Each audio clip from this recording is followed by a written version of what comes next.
2 жил гарангийн хугацаанд бас бүтээн байгуулалт орнсон ийм жилүүд болж өнгөрлөө. Энэ жилийг бол бид бас улс орноос 5 тэрбум төгрөгийн хөрөнгө оруулалт хийгээд дэд үтсийг шийдээд өгсөн учраас өнөө жилиг бас Экосом өөрсдийн оролцоог нэмэгдүүлж жил болгон зарласан. Энэждийнхээ өрөөнд цогтоо сумын төв дээрийн зам дагуу бас нэг 6600 ширхэг мод тарьсан байгаа.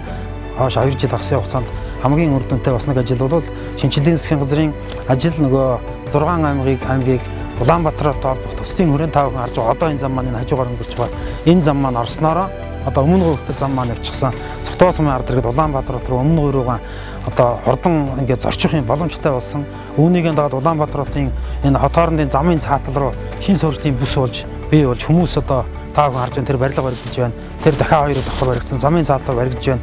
Одоо тэр харагдж байгаа Сод Монголын колонн баригдаж байна. Тэр нөгөө талд нь дахиад Никийн колонн шинээр баригдана. Тэгээд тэр уулын цаатал дээр дахиад энэ жил бас сонгон жил руултаар бид дахиад колонн ингээд барина гэсэн юм.